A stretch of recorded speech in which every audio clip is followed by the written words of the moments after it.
I'm Lawrence Francis, host of Interpreting Wine, welcoming you back to the Sierra de Gredos special series, commissioned for your listening pleasure by DOP Cebreros.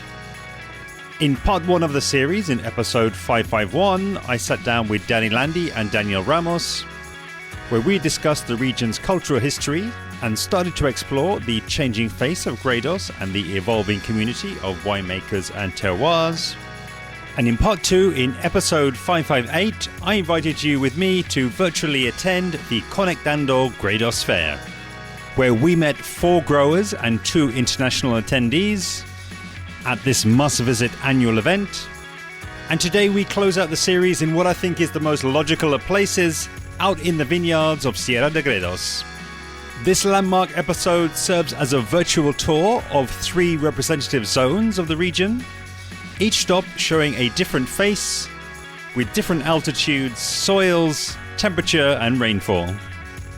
Our day started early in the morning in the east of the Sierra de Gredos, close to the village of Cebreros, which gives its name to the DOP. Before an hour or so drive south to the Tietár Valley, a warmer location at lower altitudes, which enjoys less rainfall than the other 2 zones, we concluded the day with a final hour's drive across to Villanueva de Ávila, excitingly exploring some brand new higher altitude plantings.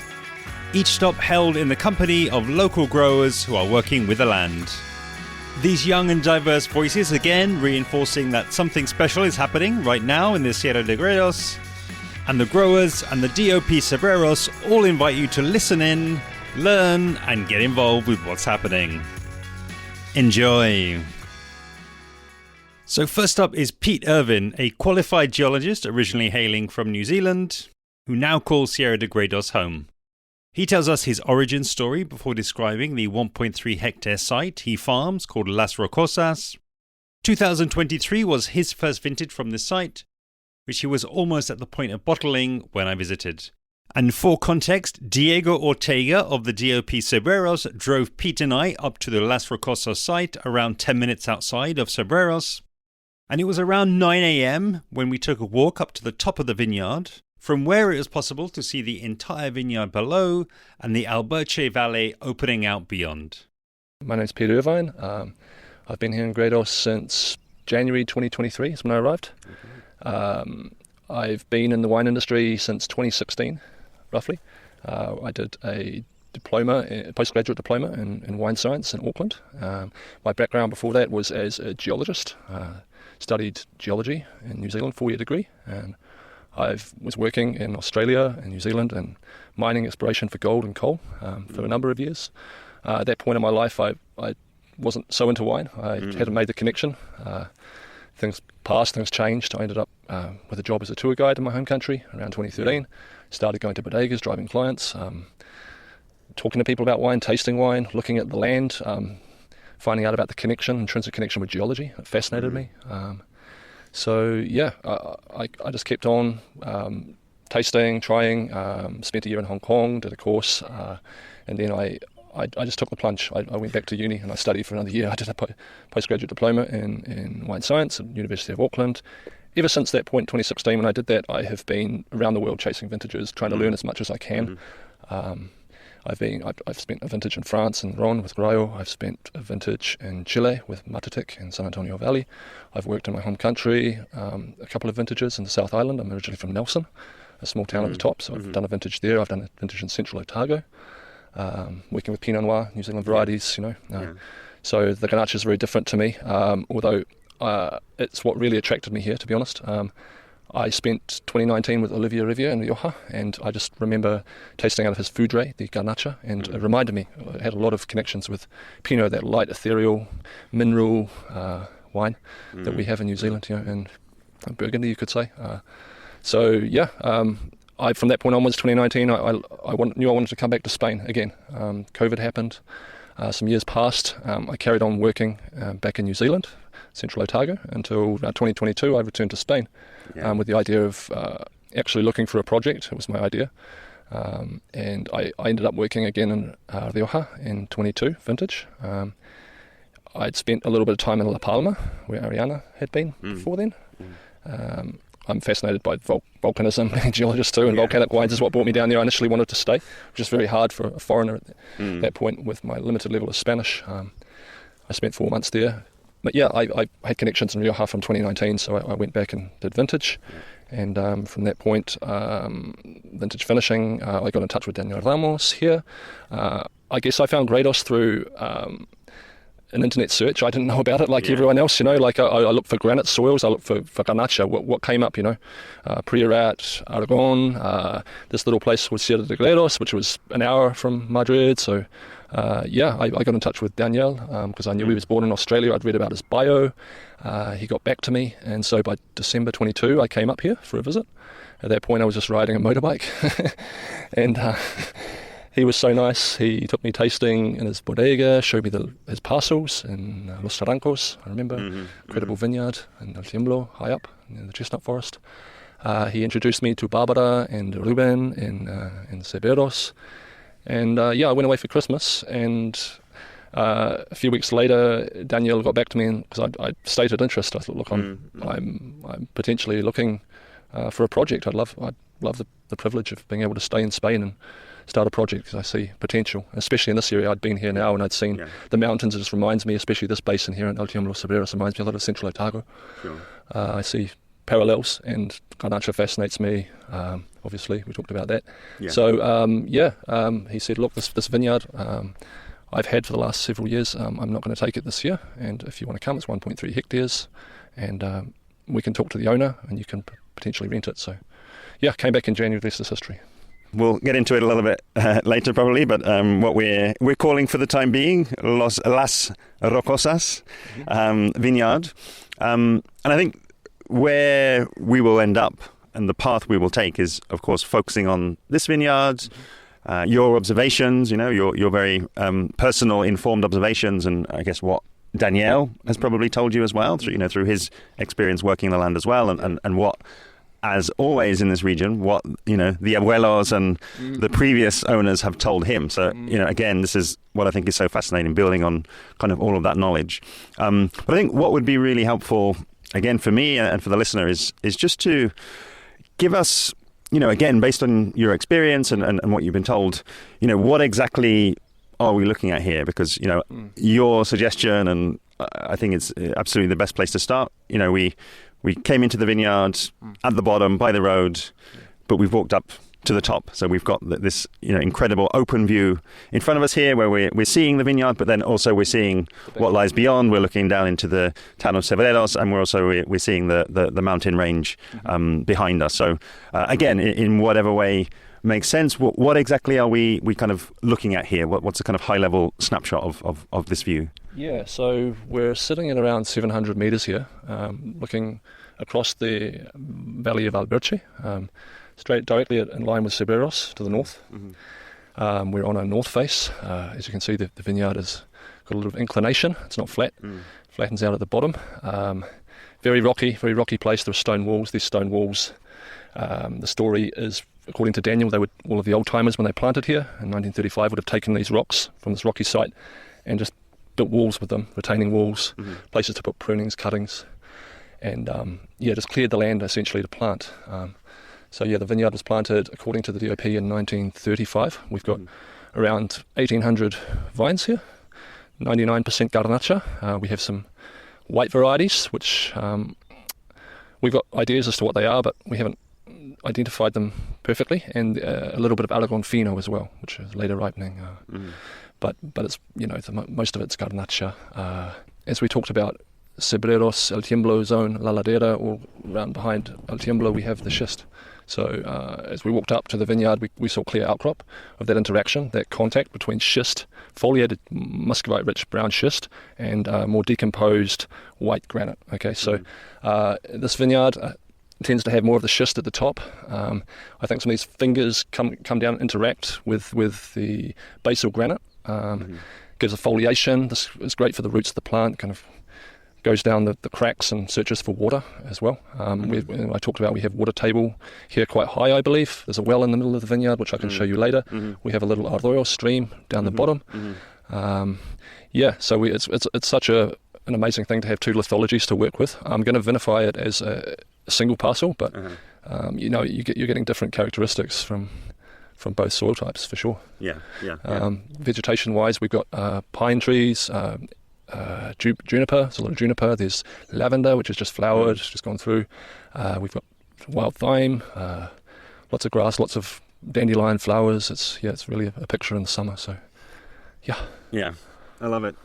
And I think as well, something you mentioned earlier is that, again, let's date this. We stood here, June the 3rd, 2024. Mm-hmm. So this is the second year that you're working here, and you were already starting to talk a bit about what were some of the climatic differences. I believe last year was particularly hot. Yeah. So I think that would really be super interesting for us, just to, again, your observations, kind of 24 versus 23, and what's different in the vineyard this year versus last year. Yeah, so as I mentioned, I arrived in January 23, had the vineyard to prune. Yeah. And I went through quite a hot season, 23. We were harvesting the grapes on the 20th of August with a reasonable amount of degrees. A very hot year. We had some rain from around this time of year, actually, last year, May to June. But apart from that, it was just hot and dry.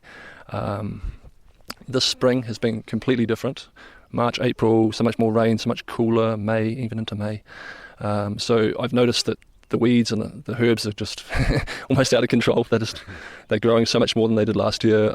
Flowering's 2 weeks behind what it was last year, so that's key. I think we're going to have a later harvest. And that's the beauty. I spoke to Christian and Doreen. They've been here 9 years, and they tell me every year is different. So that's one of the beauties of making wine. No year is the same. We're here to capture a point in time, not just a place. Again, June the 3rd, 2024, 9:30 a.m. We're on the north side, but we've got a unobstructed view of the sun. We're getting a good dose of sun here. But again, being at the altitude that we find ourselves at, again, based on potentially tastings or what other people have told you, what have they told you about the connection between altitude and light, and how that affects the vines and then affects the wines? Sure, it's a great question. I think light is something we don't talk so much about. The trend is very much to be talking about soil and things like that. Yeah. But as we talked about, it's a north face. We're at altitude, still 700 metres. There is a certain UV intensity I've noticed here, an intensity to the light, and especially right now, as we're coming up to the solstice when the sun's at the closest point to us. So I believe that really imparts a certain character, when the grapes are maturing, going through veraison, with that intensity of light, it may give some more extra kick in the aromatics, the polyphenols, the terpenes. Nicolas Joly says it's all about light because of the process of photosynthesis, and 94% of dry matter, when all the sticks and leaves and grapes and branches are broken down, it's from photosynthesis, and 6% from the soil. So there are parallels as well. Where I come from, New Zealand, we have a very strong light intensity as well down there with the ozone hole. It's I think if you're comparing it to sea level, it's we have differences here with light. Yeah. Okay, cool. And I guess it's pure. It feels very clear. It feels very clean. We're far from the smog of Madrid. Here, this is just such a clear view. It is almost kind of otherworldly, I would say. Again, the quality of the light, the quality of the air, quality of the water. It's just all of those nature components. The best of nature, really. But the best thing of all, really, is that it's all getting reflected into the grapes. It's all getting reflected into what they give you, and then through, I think, the style of winemaking that I'm picking up, that you're prioritizing, that a lot of people in the region are prioritizing. Then there's a faithful expression of that when we come to looking at the wines. Once again, this visit reinforced to me the diversity that Sierra de Gredos vineyards enjoy, and of course that interaction between nature and nurture.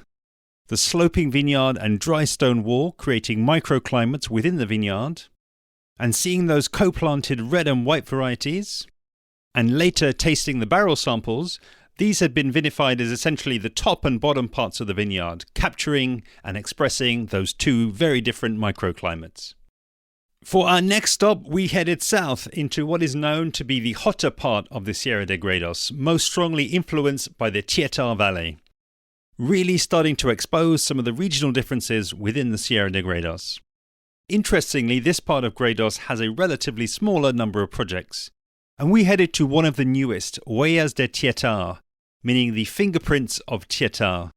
A suitably poetic name, I headed out into the vineyards with co-owner Teresa Conde and let the vineyard tell the story of both their project and also the terroir.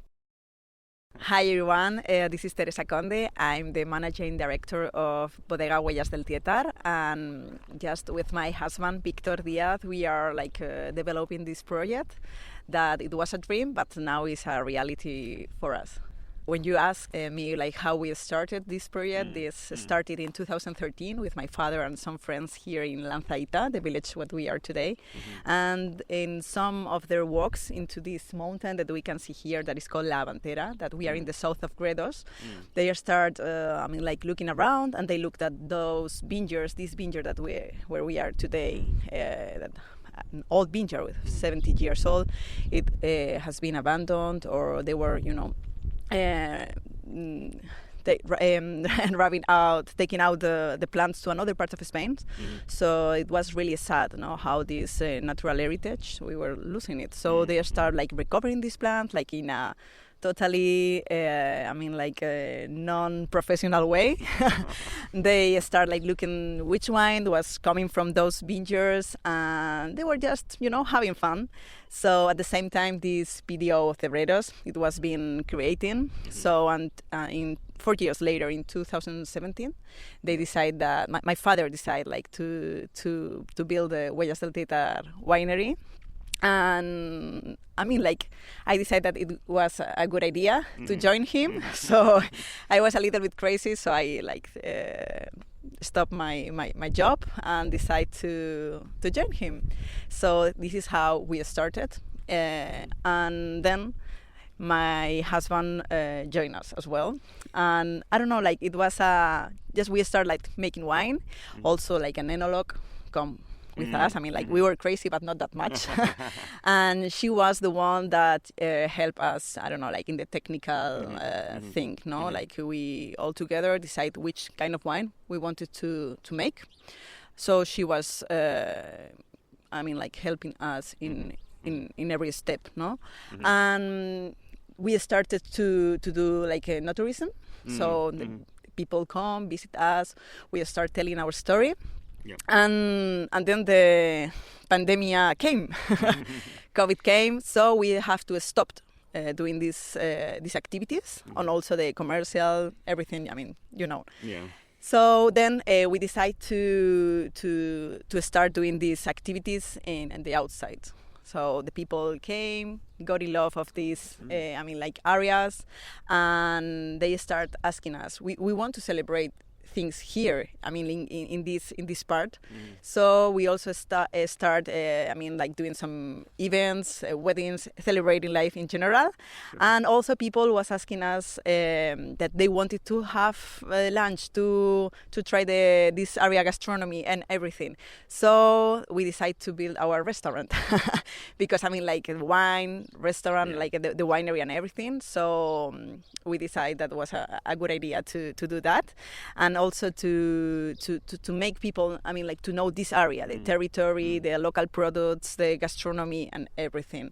So that's our story. That's where we are now. We don't know our future, but what we are doing. So I always say that behind of our wines, there is this, natural heritage that we save. We also we are doing the dynamization of this rural area. We are in a village, a really small village in Spain. We are 18 people living here. 800 people living here. And also, we are really focused on quality wines. Sure. We just have a really small production. We produce from 12,000 to 14,000 bottles per year, between 6 different references of wine. Okay. So from how we work in the vineyard and after how we work in the cellar, we are really focused on quality wines. All our wines the bottles are numbered. for us, like we just own 6 hectares of vineyards. That is a really small part. Small part. We are focused on quality wines, and I think like because of the characteristics that we will see of these vineyards. They have a really small production. They're old vines, and I mean, like here in this winery, each plant give us 1 kilo 700 per I mean, like kilos. It's a really small quantity, but with a lot of quality. So this is our idea of making wines. Also like a really small intervention, but also controlling really well with the analytics and everything. I mean, like, but we work with native yeast. We control each plot like separately. To see when is the best moment to harvest. I mean, like, we take care about the vineyards. Okay. One of the things that you said before that I found really interesting was that this area is known as the Andalusia of Ávila. Could you break that down for me a little bit and break that down for the listeners a little bit? What maybe lies behind a little bit that name, that's been given to the area? Yes, sure. I mean, we are in the south part of Gredos, in Tietár Valley. We took this name from the Tietár River, and this is like the area where it's like warmest area in Gredos, and it's not only because of the weather. I mean, we can feel it's hot here, but also because of the tradition that they have here, like a lot of folklore, also the music that they used to listen, the way of life. They are really open-minded. Yeah, I mean, like they love all these things, all this stuff, and also because the character of people is like open. We are in Castilla, and the Castilla people used to be like more, I mean, like serious, no, or like less talking people. But here they are more like, like Andalusia people, and that's why this area is called like that. So now this is the lowest part of Gredos. Our vineyards, the highest one are like at 600 meters above the sea level. So there are different kind of wine. I mean, like the Grenache grape is a grape that talks a lot about the territory, the weather, and everything. Sure. So here the Grenache sometimes has more alcohol a little bit. They're like more warmer, but also because of the soil that is like similar to the other part. Like we have granite here and sandy soil, like has this really nice acidity on wines. So the alcohol is really well integrated in all of them. But yes, we are in the lowest part of Gredos. Okay. But even the lowest part, as you say, is still 400 meters at least. Yeah, I mean, at least, 100 meters to 600 meters, the highest one, We also have some vineyards in the north part that they are like 900 meters above the sea level. And we can feel like straight away, the difference between the wines that we produce from those vineyards to those. And also the way that we treat those grapes in the cellar is completely different. I mean, like, they have different potential. So, for example, with the vineyards here in the south part, we used to use these grapes for the young wines, and for example, with the vineyards that we own in the north part, we use those grapes for barrel aging wines. So we've just come from our shade under the pine tree to get a closer look at this vineyard. So would you maybe, I guess, tell us the name, tell us what's planted here, again, the age, but then also just, maybe some of your own reflections or observations about, what might be something unique about this vineyard, be that, what it's like to look at, what it's like to be around, or even how it turns up in the winery. Okay. So in this vineyard, like we can see, like there is nature around it. I mean, like we don't use herbicide. You can feel that straight away because of the flowers that we have, the different bugs and everything. It's all Grenache. I mean, we have vineyards that is like they are like a small plot between pine trees, and we are just on the feet of this Avantera mountain, and we can also see like the rocks of granite that talks about territory, about soil. And this vineyard is more or less 70 years old. So as you can feel here is like, we can feel that it's hot. So in this area, the summers are long summers. They are with heat summer. So the roots have to go really deep into the soil, and you can feel also, you can see how they are going, through the granite to get this water that is in the really deep rock.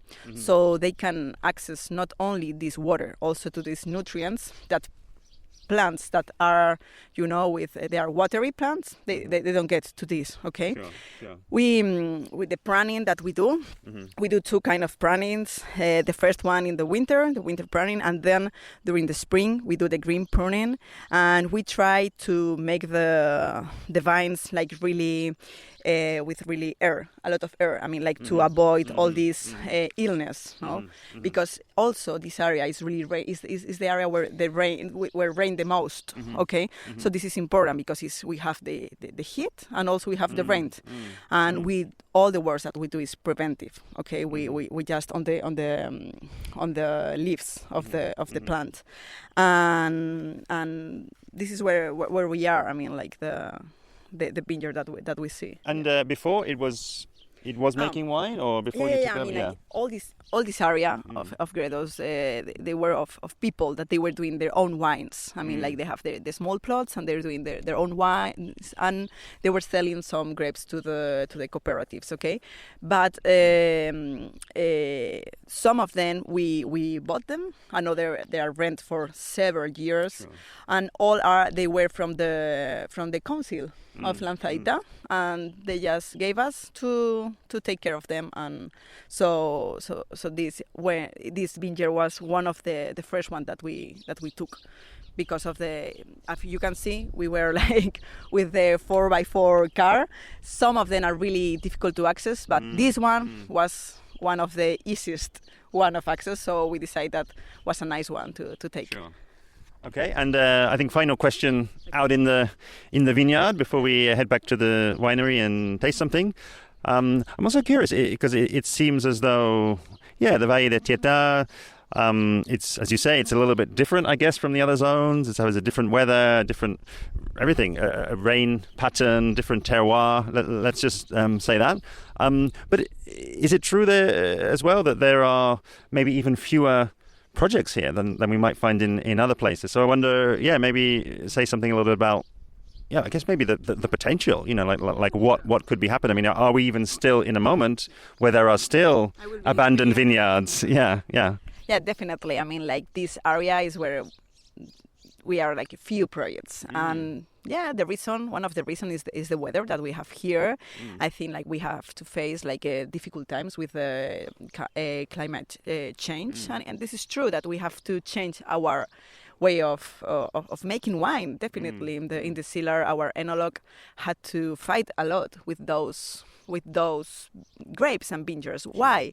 I mean, like here is really hot, so we feel that you have to harvest because the grapes are, with the right sugar. I mean, like you can wait more. I mean, but maybe the seeds needs a little bit. But if you wait for the seed to be in the perfect moment, then the grape is, already with a lot of sugar.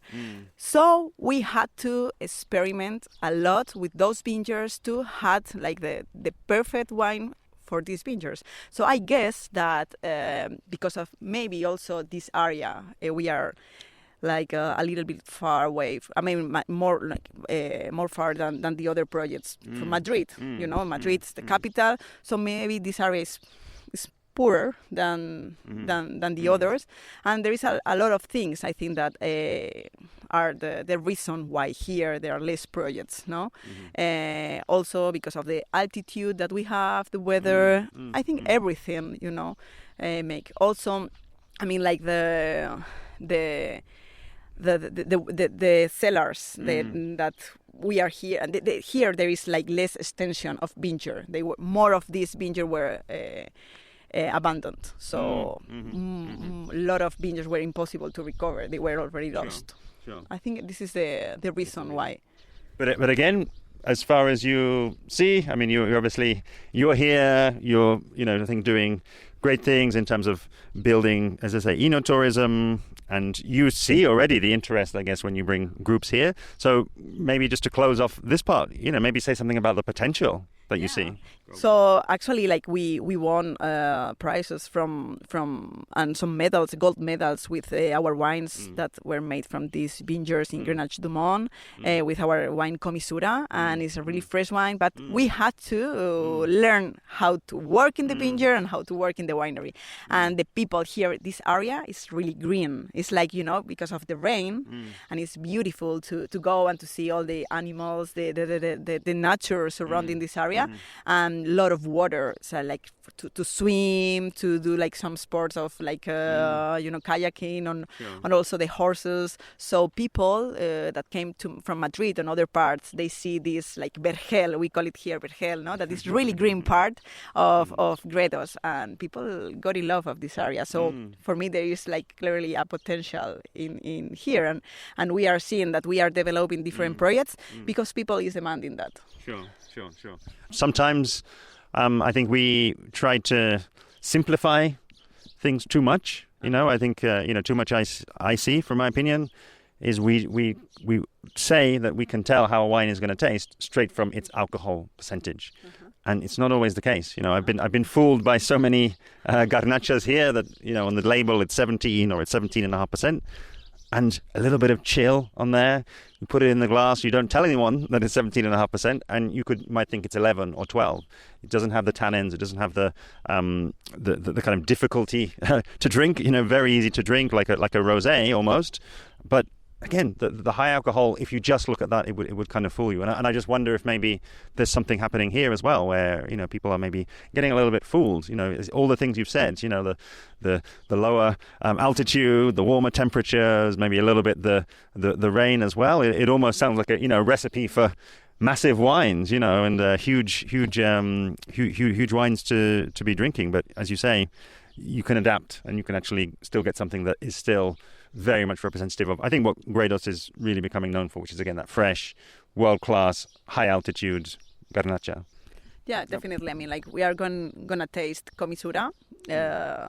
You won't be able to guess the alcohol percentage. I mean, like, in every fair that I'm going with our wines, anyone is able to guess how many alcohol it has, because you cannot feel it. I mean, it's really well integrated, and our enologue is doing a great job with the wines here in the south part.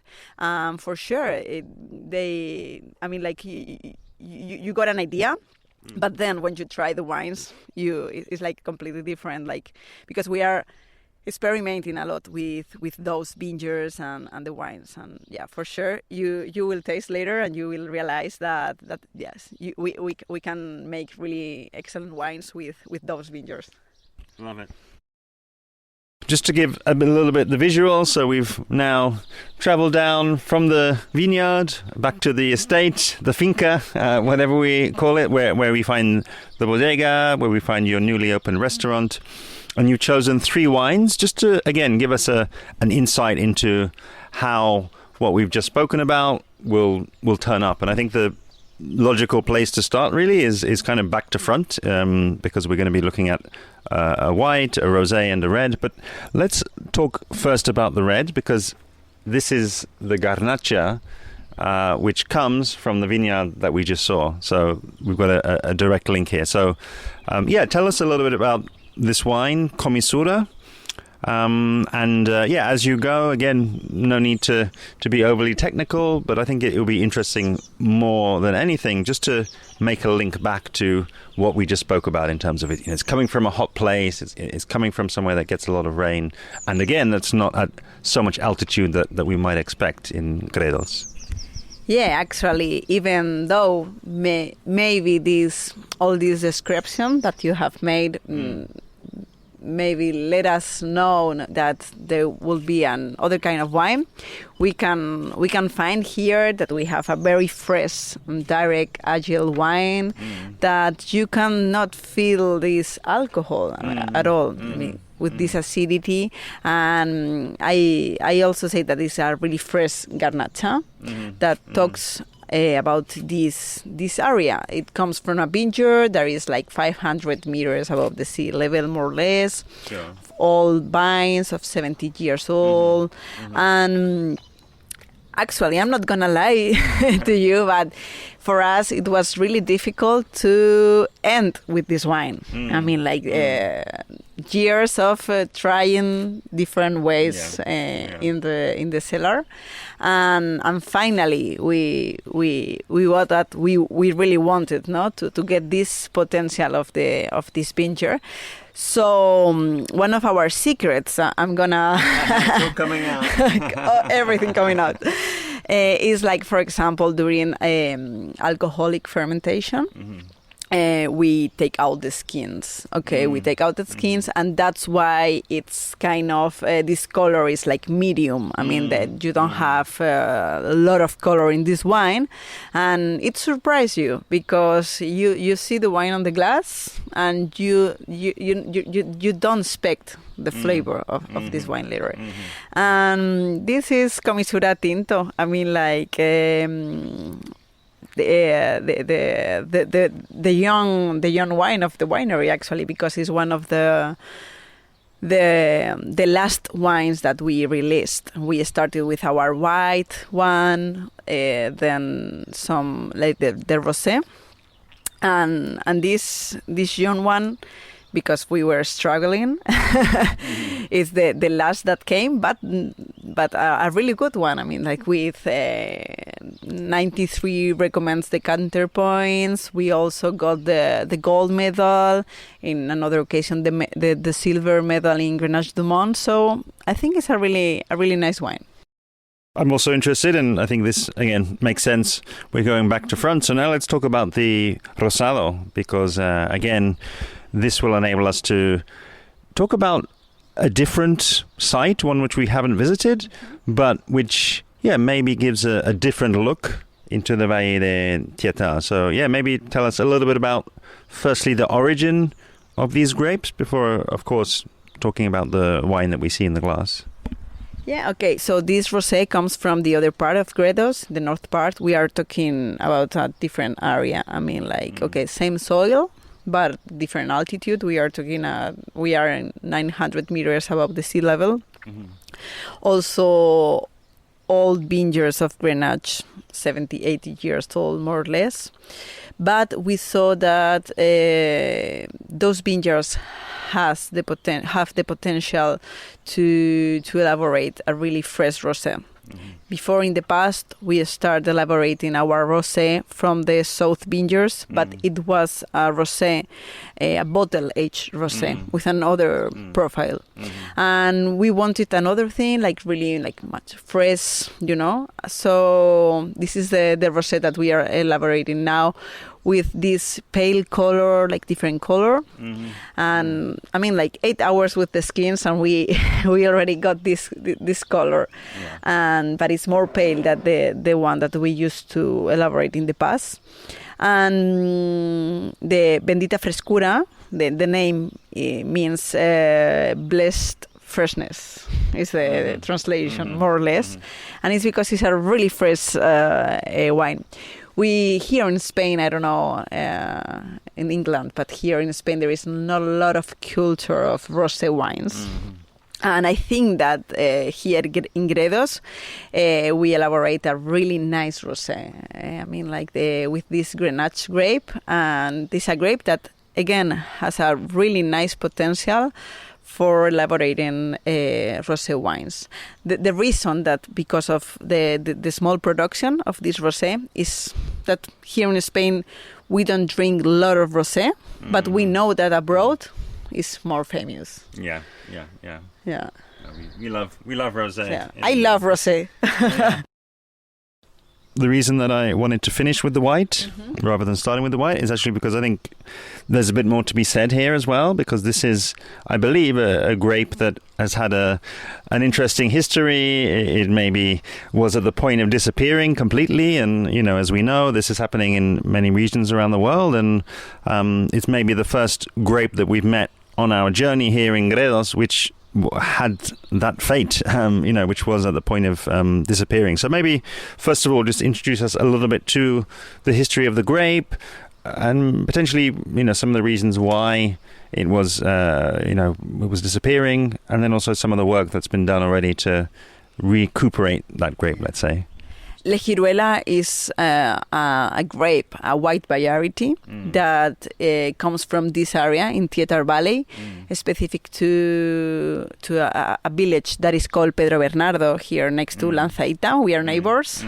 And this grape was used to elaborate sweet white wines. Okay, they used to plant the vines next to the granite rocks, so the shadow of these rocks leads to these vines get past in the vine. So when the grapes were a little bit drying out, they used to harvest them, and then they do the wine. If you are doing natural sweet wines, you have a little small production because you are losing a lot of water. Sure. So one of the reasons that this grape was losing was this. Okay. The other is like the new generations didn't want to dedicate their lives to the country side, and so they let those vines loose. So we saw this because our winemaker that was here, some of his family is from this village. So he told us about this variety, and it was really interesting because it's really similar to Albillo Real, that is the white grape that we have here in the Cebreros PDO, but has a little bit more acidity. So in our opinion, with more potential for doing dry white wines. Yeah. So we decide to start doing new plantation of this variety, and with an organism like public organism here in Spain that is called Itacil, like from Castilla y León. We start every year doing some tryings and tastings of this grape. We have been doing this already for 4 years ago, and in order we can be able to market this wine, we need at least 2 years more to go out in the market officially with this wine. So now just only the people that come to our winery to do the tastings can drink this Herguijuela wine. That comes from Herguijuela grape. As you can again hear, the direction of Gredos is certainly towards high-altitude Garnacha. And even though the Tietár Valley is at a lower altitude with higher temperatures, it still excels at expressing the Gredos Terroir. It was also really interesting to hear about the higher altitude plots used for the rosé, because again, there are always exceptions to the rule. And within the Tietár Valley, for sure, there are much cooler spots. Finally, the process to recover the Herguijuela grape. I think this shows a real willingness to experiment and, of course, follow the clues that may have been left from the past. The reason why a grape disappeared back then could mean it's especially well suited to expressing warmer climates now. The final stop of the day is a real special way to close this episode, where we again meet Barbara Requejo of winery Las Pedreras. With her, we explore 3 of their sites to, as she put it, explore the past, present and future of Gredos. Diego and I drove from Huellas de Tietár across the Sierra de Gredos from south to north, and it was at this point we could see the difference in vegetation and colour as we crossed into the more arid zone known as Villanueva de Ávila. We met Barbara and husband Guzman in the restaurant they own in Villanueva de Ávila called La Carencia. Side note, if you're going to be anywhere near there, i.e. within about 1,000 miles, make sure you visit. This is a true reference in the region, not only for regional Gredos wines, but for the excellent food and service. After a hearty lunch, you'll hear Barbara first making the connection with where we were in the morning, and the first couple of stops she took us to were well off-road. So we got there with Guzman expertly driving their 4x4, rocking and rolling down some very interesting roads before everything opened out into a heavily perfumed vineyard. These are two sites from which they source fruit that goes into Vertiente de las Animas wine, what is known as a vino de paraje coming from the area known as Las Herguijuelas. Fascinatingly, Barbara gives a deep dive into how these different sites affect the final wine, and as this wine is widely exported, it will no doubt give a much deeper context to you if you're already enjoying the Vertiente de las Animas wine. Well, hi again, Lawrence. We are right now in Villanueva de Ávila. This morning you were with our colleague Pete in Cebreros and Teresa in Lanzahita on the south side of Gredos, Valle del Tietár. Right now we are in Villanueva de Ávila, which is one of the villages that come from the Alto Alberche Valley, as we call it, the vine growers and winemakers around this area. In special, we are in one of our vineyards of Las Herguijuelas, which is a paraje that is in Villanueva de Ávila on the east part of the village and facing north. So Villanueva de Ávila is a really, really special village. It is exactly on the slope of the mountains of Gredos, in specifically the mountain of Las Pedreras. That's why we call ourselves Las Pedreras, because of the name of the mountain. Villanueva is such a special place. It used to be called Las Umbrías de Navarrevisca, because it's a really humid and cold village, mostly facing north, with a lot of humidity from the mountain and a lot of shadow, with a lot of trees, chestnuts, oak trees. Big forest area right now. So in specific, right now in Las Herguijuelas, we are just in the middle of the mountains. In this area, we don't have that many vineyards left because a lot of them were ripped off in the previous years when the ancient growers they got tired and they got old and they couldn't really take care of this ancient and really tough vineyards, so they rip it off or they abandon them. Luckily for us, for Guzman and I, we own right now 4 of them, almost 1 hectare. This area is really special to us. We really enjoy this area. It has to be also because Guzman is related to this area through his family, but it's also because the personality of this wine is such a idea of Gredos wines, perfume, elegant, vibrant. Our wine, La Vertiente de las Animas, that is made from these 4 plots.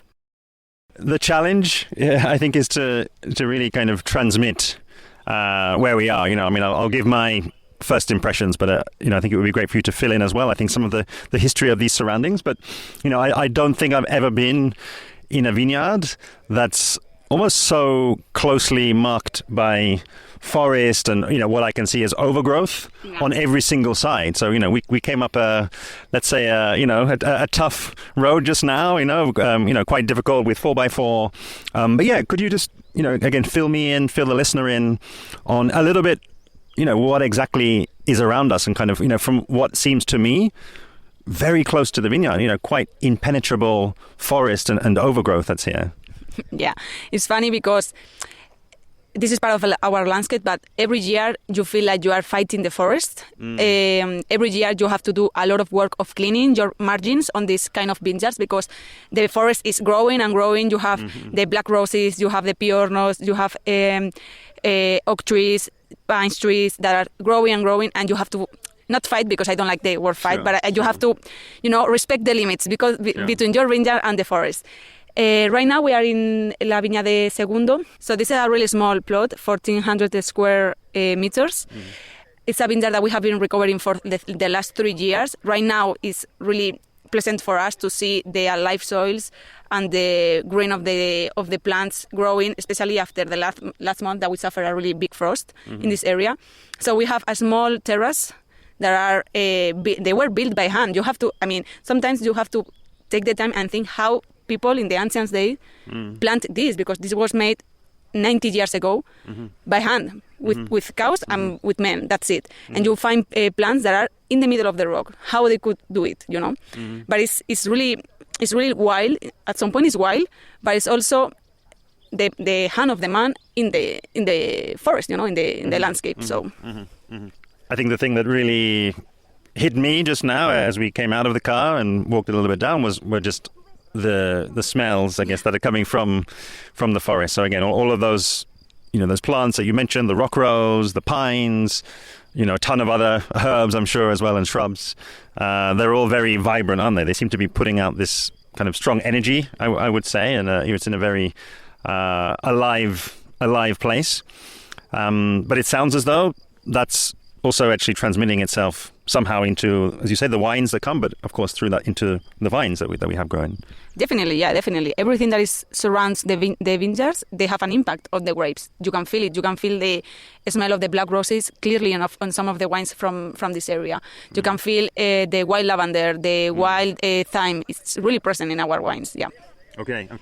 And I think also, again, what you've just described there in terms of the terraces, what I'm seeing in terms of the soil here, it seems very decomposed. It seems as though, without these terraces, this would all be wanting to come down and move down on this slope as soon as there's any kind of heavy rain. So I guess in some ways to kind of, again, put this vineyard in context, could you talk a bit about the soils? And I guess, again, because as you say, you're working on various sites. We're not going to get to visit all of the sites that you work in, but maybe talk a little bit about how representative these soils are of the broader area, but of course specifically about the other sites that you have. Yeah, we are in Villanueva. In the Alto Alberche Valley, we work with granitic sandy soils mostly. That's the main soil that we work with, but we have different variations in terms of deepness or composition. So we can say that in Villanueva we have a slightly bigger percent of silt on the soil, which makes us better retain the water from the rain, and that could be transmitted than it more slowly growing, more slowly ripeness on the grapes as well. It's also because we are really high in altitude, 1,070 meters high in Villanueva. So really, again, a really cold and humid village in Gredos Mountains. So as everybody knows, in Gredos we work 100% dry farming, all vines, which makes rain really, really, really important for us, So in Gredos, the dominant winds came from the southwest. We are now on the north face of Gredos. So you have to imagine the clouds coming from the south face, from Valle del Tietár, and stopping on the mountains, because they can cross. What happened is that in Villanueva, we have one of the crosses of the mountains in our going east, and the other cross of the mountain, El Pico de Serranillos, on the west. So in a day, this is really, really frequent in here in Villanueva. You see the clouds that are stopped on the mountains, and you start seeing how the clouds are crossing by these two parts. And as they are closing, they change temperature and pressure, and we start having rain. So that means that Villanueva, the south face of Villanueva, which is the mountain, is one of the most rainiest parts of the north face of Gredos. So I guess really, last question before we move on. Could you say a little bit about, I guess, when you have this in the assemblage, kind of, what does it normally give you? And maybe as well, talk about what it maybe gives you and how that differs in some of those maybe more extreme years that you may be seeing. Yeah, well, Las Herguijuelas, as I said before, is one of the coldest parajes in Villanueva. For us, it's always the last that we pick, normally end of September, on the coldest vintages, like 2021, beginning of October, which is pretty late, for our region. And even though we always pick the latest, it's always the most elegant, more vertical, more perfume, more mineral wines of the winery, by far. And for us, the blending in between parcels that we use for this wine, for Vertiente de las Ánimas, is also really interesting, because even though we are in a paraje area that we think the whole area has a specific personality, when you work with 4 different plots, all vineyards, dry farming, head prune, and with Grenache, that is such a sensitive variety, every specific difference is huge. So right now, we are in one of the latest vineyards from this wine. So the rest of the vineyards, we will pick them maybe 3 days before this one. This one is the latest. And it's because it's really deep into the forest, surrounded by trees, with a lot of shadow, with a lot of humidity, always the last to pick. We've moved, 150 meters or so, not very far at all. And the question, I guess, that I had, and probably the listeners had, when we described the previous plot, was kind of what would it take to reclaim that forest, you know, where there once were vineyards and it's been abandoned and it's now overgrown, what could it take to reclaim that? And you kind of gave me a knowing look and you said, okay, come with me, we're going to go and take a look. So yeah, orientate the listeners to, I guess, what we're seeing, but then also, you know, what was here as recently as 3 years ago, so I understand. Well, we are in another of our vineyards in Las Herguijuelas. This vineyard, it's divided in 2 parts. One of them is all vines, more than 90 years old all vines, and the other just 1 year old because we planted last year. And they are more or less the same size, both of them, you know. And the truth is, this vineyard, the old part of the vineyard, was taken care by Guzman before we start Las Cebreros. He was really into this area because of his family connection, and he started recover the old part like 2 years before we started the winery. And just next to the old part, there was a lot of bushes, a lot of forest, as you said, a lot of plants, big plants. But in the middle of all those bushes and big plants, you saw 1 or 2 leaves of vineyard. So that part used to be also a vineyard. It's really sad because maybe we lost these old vineyards not that far away. Maybe we lost them 20 years ago, but they were lost. What happened is, Guzman and I, we have been convinced from the very beginning that in order to develop our life here, we have to take care of the old vineyards that we have now because they are a big heritage and we are really lucky to be able to work with them. But we also have to think on the future, and the future means new vineyards, new plantations. And I think this is the best example of it. 1 vineyard, half old vines, half new vines, the same genetic material, a lot of things that are the same because we are really lucky to have these old vines and to know how future is. Because when you work with old vines like we do, you work with plants that have 90 years old. I know for a fact that the plants that I'm planting right now, I won't work them with the same age that the old vineyards that I work with them right now.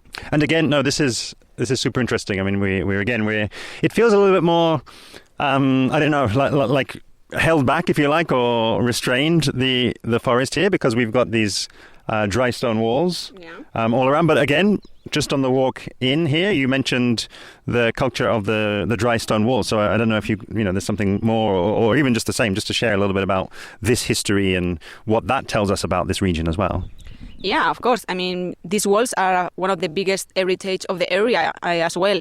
In here in the Alto Alberche, we have the granitic rocks building the walls. But when you go to Cebreros, you see them with the slate soil. So it's a big heritage. And if we have more clean landscape at this moment, you will see the old parcels, and it's still there. We have been introducing ourselves to this kind of building because we want to rebuild some of the old walls that are taken down or they are not in a really good shape. And it's really like sustainable kind of wall because when you don't work here anymore or you don't take care of it anymore, it melts with the landscape. You don't know it's there. So at the same time, it's something that the humans have done, but integrate itself in the nature pretty well. So it's super interesting. Yeah. Because again, it's built from what is naturally here, so if it degrades, if it falls over, which of course you don't want it to fall over, but whatever, you're not bringing in anything new or man-made or artificial from outside. So you're absolutely in tune with nature. One other thing that's again is striking to me about this vineyard versus the other is that I noticed there aren't, or there don't seem to be that I can see, there aren't any terraces in this vineyard. So could you maybe say something about that difference, really? Well, I think it's because in the ancient days, they didn't have to make the terrace in order to work the soil. The terrace were made when we had such a important slope, and it was not possible for them to work with the animals or to work by hand. So, but in this vineyard, we have a slightly slope. It's not so hard to work with the machineries or with the animals. So I think that's why they didn't build the terrace. Okay, yeah. So a more gentle slope, and I guess that again, maybe that gives you less risk of all of the material kind of washing away and ending up kind of down the bottom. So just working with what you have here. Yeah, well, again, we are in a mountain region with important slopes. Everyone or almost everyone around here is really conscious about the erosion, the problem that we have with erosion. So for us, now you see the ground has been just worked with the machine, but we keep the spontaneous cover all the winter. So we don't have any erosion with the big rains of winter. We only work the soils at the beginning. Well, at the beginning of the growing of the plant, because as we are dry farming, we don't want any competition of rain, of water between the cover and the plants. Sure. And again, this is great because again, we've given the visual description, we've given some of the history here, so you can imagine where we are and what we're looking at here. But then on this 90-year-old vineyard and the genetic material that's coming from here and the grapes that come from here, again, are you seeing similar kind of expression as then we've just left? And if there are any minor differences, what might they be? Well, this vineyard has more exposure to the sun. So here we have a slightly faster ripeness. And I will say, but this is my perception. Sure. I don't have the facts. I will say we have less soil in this vineyard as well. Less deep soil. Okay. And what are you basing that on? What's your observation? Because of the ripeness and the kind of fruit of the grapes as well. More fruit expression here than the first one that we were. In the first one we were in a really mineral perfume vineyard. Here we have more expression of the fruit. So I will say it's because we have less soil. Okay. And again, because as I said at the start, this feels less enclosed, it feels like the forest is being held back a bit more. Is this then the kind of the penultimate vineyard to harvest, or it's actually slightly quicker, let's say, earlier to harvest? Yeah, all of our vineyards of Vertiente Las Ánimas are always the last that we pick. Okay. I will say that the one that we were before was the last, and this will be 3 days before that one. Okay. Really last question before we move on to the final stop. When you're looking at, again, it's great. We've got this older vineyard here that you've recovered, which, is of course, predates you. And you're planting this new vineyard, which again, you want to outlive you. You want it to become the same age as this vineyard here. What are the types of decisions that you're making? I guess into the more practical, be it clonal selection, be it genetic material. What are the sorts of decisions that you have to make in that path? We use our genetic material and we use it from the old vineyard because that's what makes sense in our head. For us and for Gredos in general, the not using clonal selection has been key on the fact that you can really appreciate the difference in between parajes and areas. You can feel the difference on the plants, on the grapes and on the wines, and that's key. And that's one of the reasons is not using any clonal selection, using our own genetic material. We know for a fact that all the plantations that were done in Las Herguijuelas, they use the same material from the vineyards around. So at the end, you have a really specific genetic material in every region, and we want to keep it that way. So we use our genetic material. Next up, we took a look into what Barbara and Guzman see as the future, exploring their new plantings in the village of Navarrevisca. North-facing at 1,200 meters, we got into the approach to planting completely new vineyards in an area that had never been planted to grapes before. And as you'll hear, it wasn't necessarily easy going. Well, we came from Las Herguijuelas, which is a traditional region of vineyard in Villanueva. We don't have that many vineyards right now, but you have seen in the landscape, you have into the forest, you have spot the leaves of the old vines. So that was a traditional region for the vineyards. Right now, we are in a completely different world.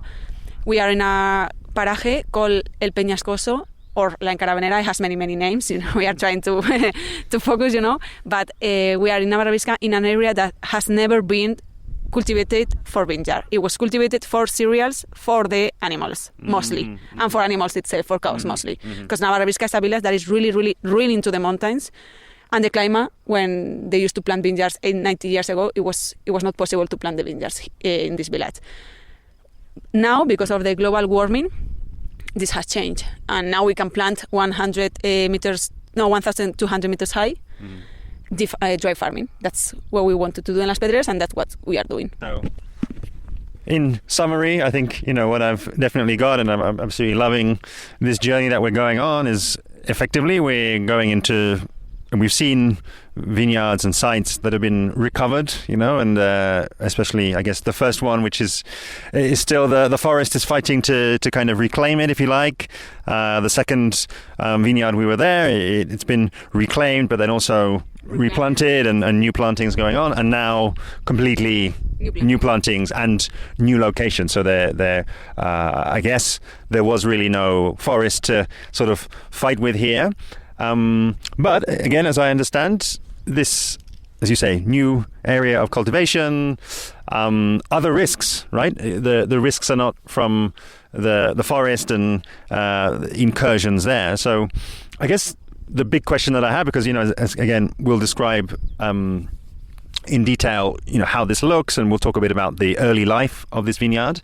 But I think really I'd love to dive into that point of the journey where you were deciding to plant here. So what was it that gave you, I guess, the confidence or the curiosity to start really investigating this, really considering this as a potential planting site?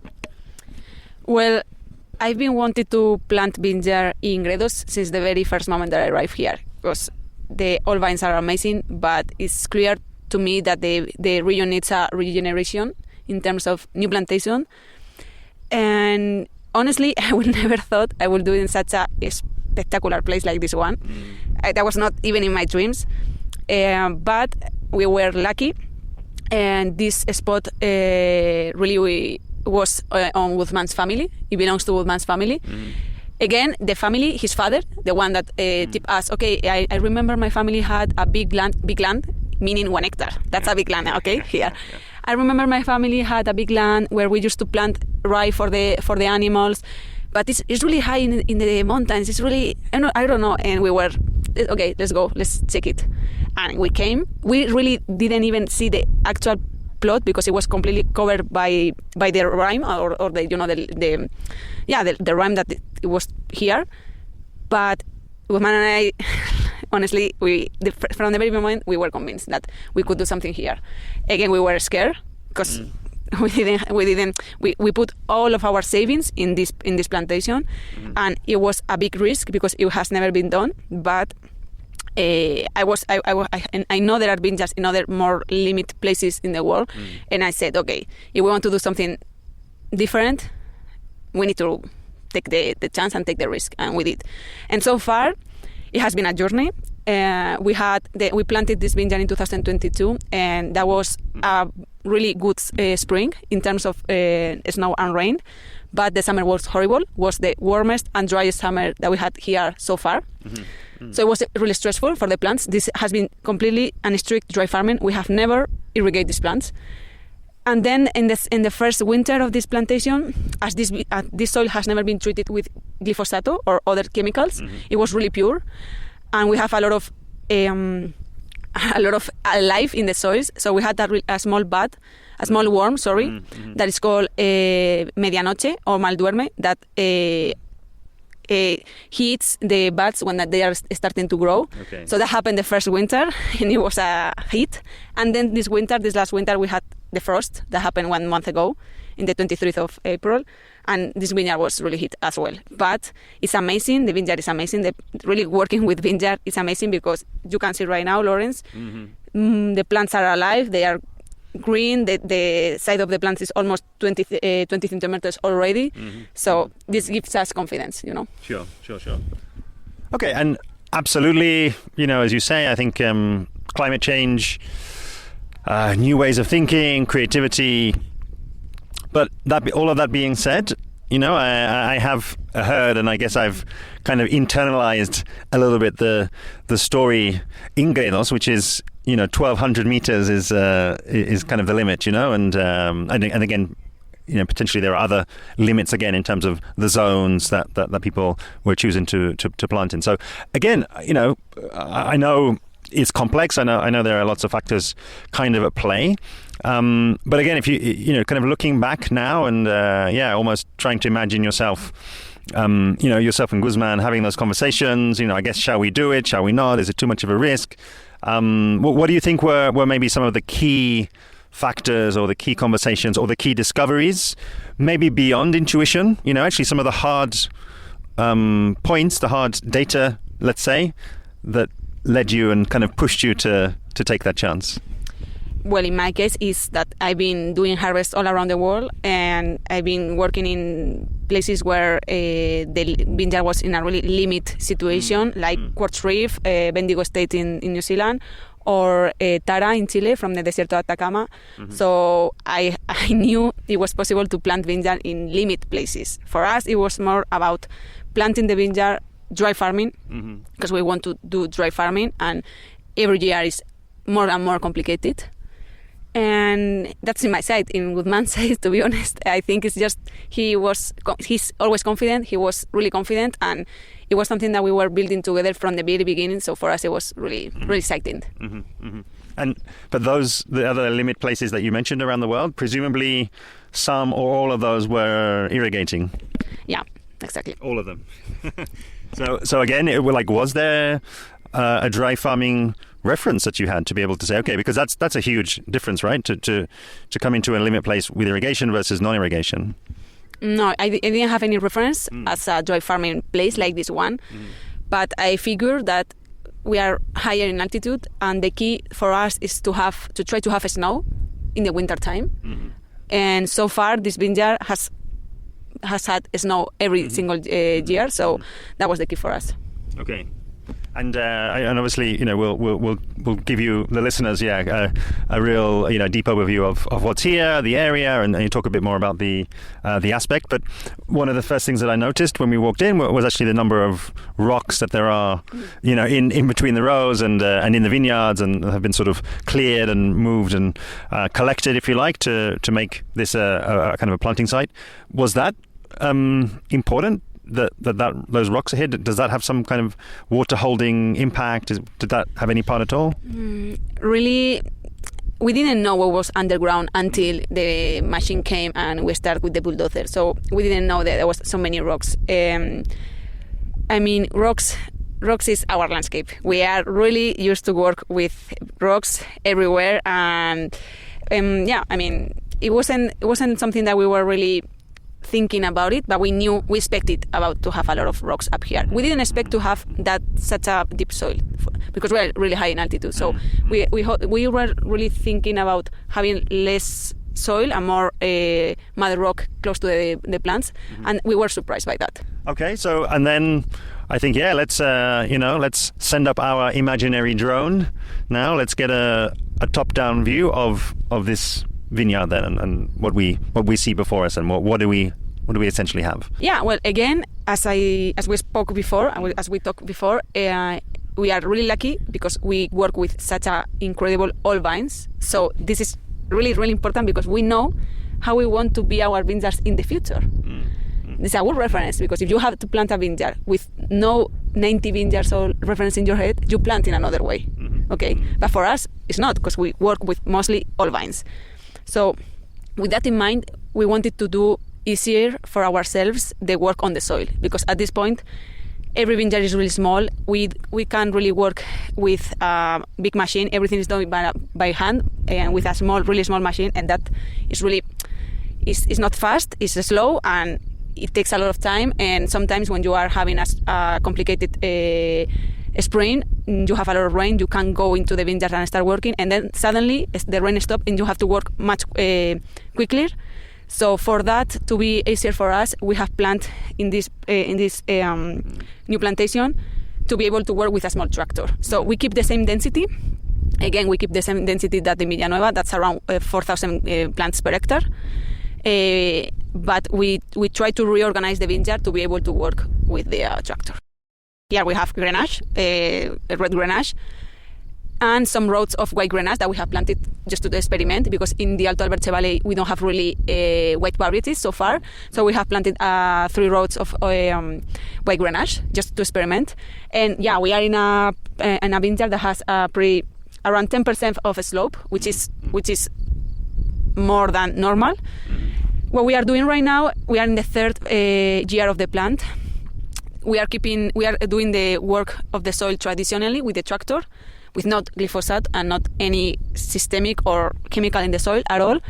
And our plan is for the future to have a spontaneous cover on the plantation. That's the plan to avoid erosion.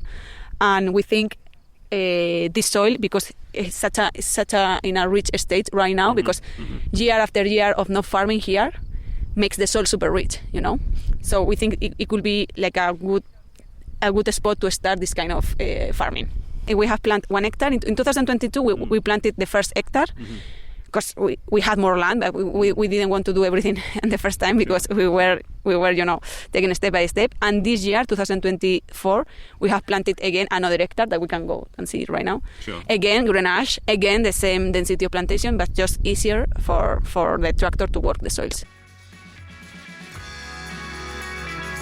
A huge thanks to all of today's guests interviewed live in the terroir, or as they say in Spain, el territorio. In order of appearance, Pete Irvine, Teresa Conde, and Barbara Requejo, with off-mic husband Guzman Sanchez. The region of Gredos is still evolving, and its future is being written right now. I've not come across any other region that has an episode quite like this, allowing you from wherever you are in the world to take a virtual tour deep into the territorio and really understand the region, learning directly from the people who are driving the growth of the region. I really encourage you to share this episode with sommeliers and wine lovers who are open to exploring one of the most exciting regions in the world of wine. That incredible deep dive does unfortunately mark the end of the series, and all that's left to say is a huge thank you to everyone at DOP Cebreros for making this happen. The mighty team of Marta Burgos and Diego Ortega are really making things happen and punching well above their weight, but Marta, Diego, and all of the growers and product owners we heard from need you to get involved. Be that to visit the region, located just an hour from Madrid with excellent transport links, maybe to take part in a harvest or gain work experience there, or simply put a marker down that you might want to attend the next Conectando Gredos festival in June 2025. That will let you meet all of the producers you've heard in this series, taste with them, and with that become truly acquainted with what's happening in this special corner of Spain. To receive information about the 2025 Conectando Gredos Fair, head to interpretingwine.com/CG, that's C for Conectando and G for Gredos. Just complete a short form and you'll be the first to know when booking opens. As you can probably tell, I was super sad to leave this region. The DOP began life in the same year as Interpreting Wine, 2017. But of course, I'll be back as soon as I can. And long may the DOP and Interpreting Wine continue to develop, experiment, and grow together. See you soon.